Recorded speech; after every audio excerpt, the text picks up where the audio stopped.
धर्म के नाम पर नरसंहार, जाति के नाम पर नरसंहार, ऐसी खबरें आपने पढ़ी भी होंगी और सुनी भी होंगी।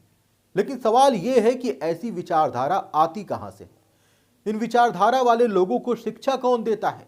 कहीं ऐसा तो नहीं धर्म की बातों को नफरत के तड़के में डालकर इनके सामने परोसा जाता है ताकि ये इंसानियत को भूल जाए?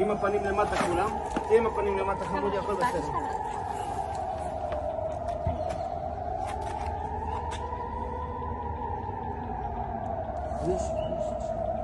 खैर, इजराइल के यहूदी इन दिनों चर्चा में हैं।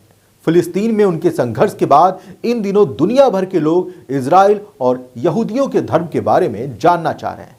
यहूदी धर्म खासा प्राचीन धर्म है। इस धर्म में केवल एक ईश्वर को माना जाता है। वैसे यहूदियों का एक खास रिश्ता मनु से भी है। दुनिया के प्राचीन धर्मों में से एक यहूदी धर्म कई मायनों में बाकी धर्मों से एकदम जुदा सा है। यहूदी एकेश्वरवाद में विश्वास करते हैं, यानी एक ईश्वर को मानते हैं और मूर्ति पूजा को इस धर्म में पाप समझा जाता है। आज से करीब 4000 साल पुराना यहूदी धर्म वर्तमान में इजराइल का राज धर्म है। यहूदी धर्म की शुरुआत पैगंबर अब्राहम से हुई। अब्राहम या इब्राहिम इनसे मानी जाती है, जो ईसा के 2000 वर्ष पूर्व हुए थे। पैगंबर अलैह अब्राहम के पहले बेटे का नाम हजरत इसहाक अलैह और दूसरे का नाम हजरत इस्माइल अलैह था। दोनों के पिता एक थे किंतु मां अलग अलग थीं।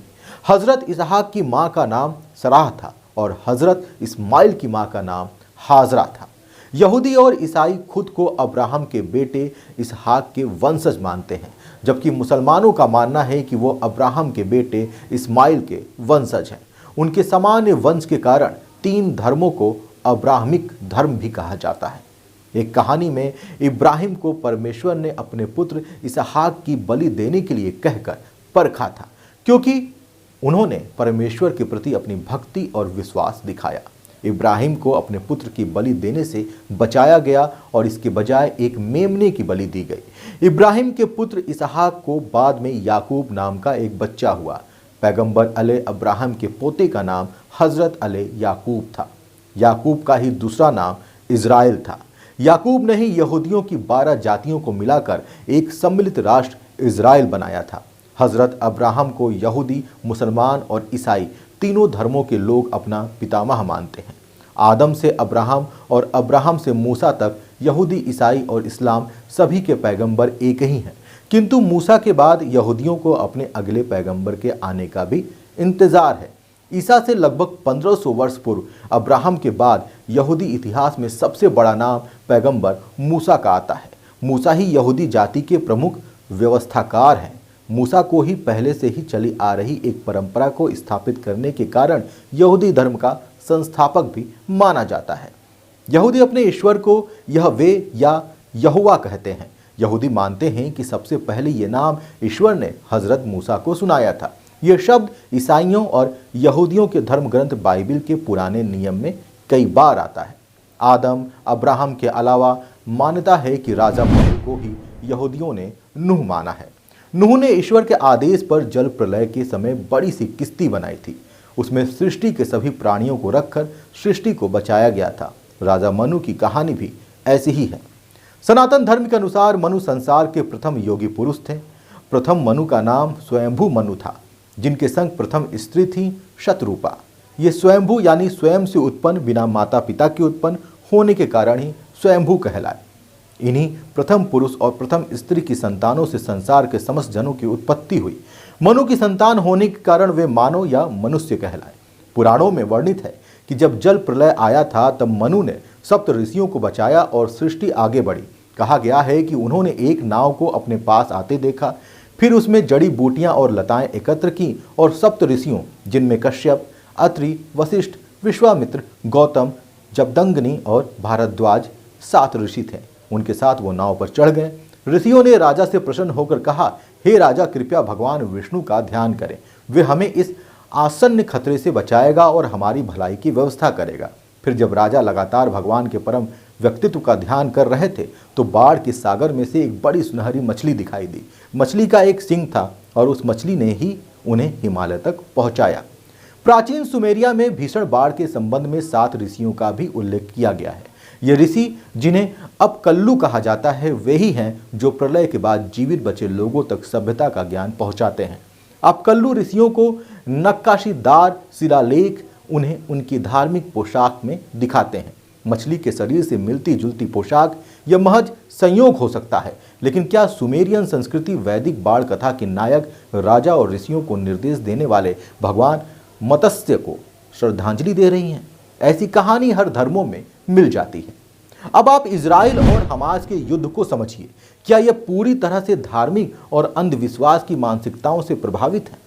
इजराइल में लोग जब शनिवार को अपना अवकाश मना रहे थे तब फिलिस्तीन के आतंकी हमास ने हमला बोल दिया। इजराइल और हमास के बीच इस समय युद्ध छिड़ गया है, जिसमें 2000 से भी ज्यादा लोग मारे गए हैं। इस हमले में हमास ने शनिवार को इजराइल पर 5000 रॉकेट दागे। आतंकी समूह के लड़ाकों ने इजरायली नागरिकों और सैनिकों को भी बंधक बना लिया। हमास का कहना है कि यह ऑपरेशन अल अक्सा स्टॉर्म है, लेकिन आखिर फिलिस्तीन और इजराइल के बीच में विवाद क्या है? यरूशलेम इजराइल की विवादित राजधानी है। इस पर यहूदी धर्म, ईसाई धर्म और इस्लाम तीनों दावा करते हैं, क्योंकि यही यहूदियों का पवित्र सुलेमानी मंदिर हुआ करता था, जो अब एक दीवार मात्र है। यही शहर ईसा मसीह की कर्म भूमि भी रही। यहीं से हजरत मोहम्मद जन्नत भी गए थे, इसलिए यह विवाद का केंद्र भी है। लेकिन असल में यरूशलेम प्राचीन यहूदी राज्य का केंद्र और राजधानी रहा है। यहीं पर मूसा ने यहूदियों को धर्म की शिक्षा दी थी। दोनों ही देशों के लिए विवाद का प्रमुख कारण अल अक्सा मस्जिद का इलाका है।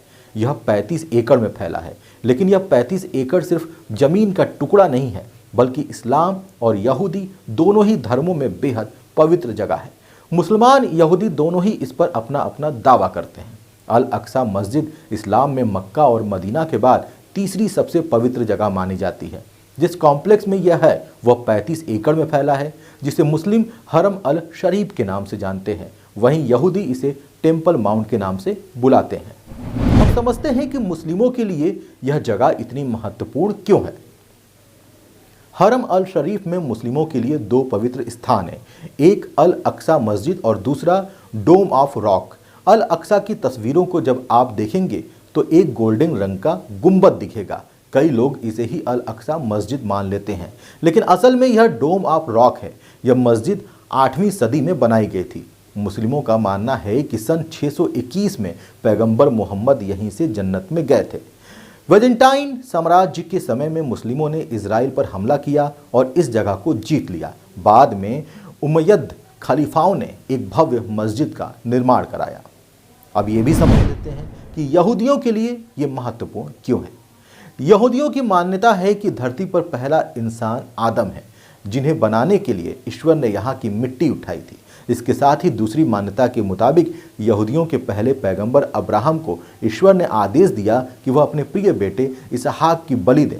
इसके लिए अब्राहम इसहाक को लेकर ईश्वर की बताई गई जगह पर पहुंचे, लेकिन बलि देने से पहले ही ईश्वर ने एक देवदूत को भेजा और अब्राहम की श्रद्धा से खुश होकर इसहाक को बख्शने को कहा। इसकी जगह ईश्वर ने वहां मौजूद एक भेड़ की बलि चढ़ाने को कहा। यहूदियों की मान्यता है कि यह घटना उसी टेम्पल माउंट पर हुई।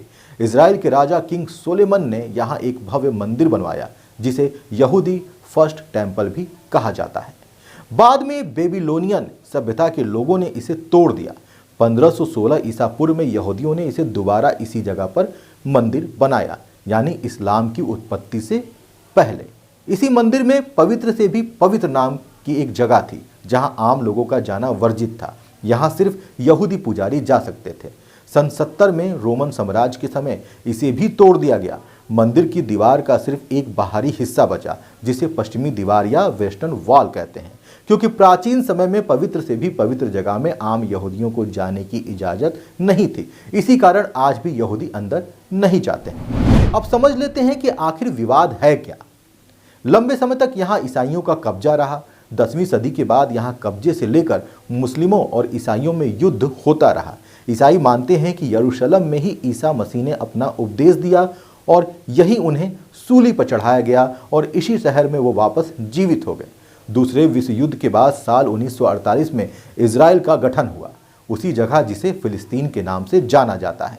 बाद में संयुक्त राष्ट्र की देखरेख में पार्टीशन रेजुलेशन बना, जिसमें प्रस्ताव दिया गया कि फिलिस्तीन को 2 हिस्सों में बांट दिया जाए और यरूशलेम पर इंटरनेशनल कंट्रोल होगा, जिसकी देखरेख यूएन करेगा। मुस्लिम इसके लिए तैयार नहीं थे। 1967 में ऐतिहासिक 6 दिन के युद्ध के बाद इजराइल ने फिलिस्तीन के कई हिस्सों पर कब्जा कर लिया, जिसमें टेम्पल माउंट भी था। बाद में इजराइल ने मुस्लिम नेताओं से बातचीत के बाद इसका प्रबंधन जॉर्डन को सौंप दिया, लेकिन इसके बाद यहूदियों को इस हिस्से में प्रवेश की अनुमति मिल गई। हालांकि वह यहाँ प्रार्थना नहीं कर सकते थे। इस जगह की सुरक्षा और कंट्रोल इजराइल के हाथ में है। कई बार ऐसी खबरें आती रहती हैं जिसमें इजराइल की पुलिस परिसर के अंदर तक चली जाती है। इजराइल पर हमला करने वाले हमास का कहना है कि वह अत्याचारों का बदला ले रहा है। सदियों से या ईसा पूर्व से ही ईश्वर को अनेक रूपों में बांटा गया। उन्हें धर्म में बांटा गया। ईश्वर की बातों को इंसानों तक पहुंचाने के लिए दूत आते रहे, नए नियम कानून बनते गए, नफरत करने के नए कारण भी पैदा होते गए और इस नफरत और स्वार्थ ने इंसानियत धर्म के मूल सिद्धांतों का ही गला घोट दिया, जिसके बारे में हर धर्मों में बताया गया। भारत में तो जब लोग धर्म की लड़ाई से बोर हो जाते हैं या उनका स्वार्थ पूरा नहीं हो पाता तो जातियों में लड़ाना शुरू कर देते हैं। लेकिन गाजा और इजराइल के नरसंहार की तुलना किसी से नहीं की जा सकती। यह एक जघन्य पाप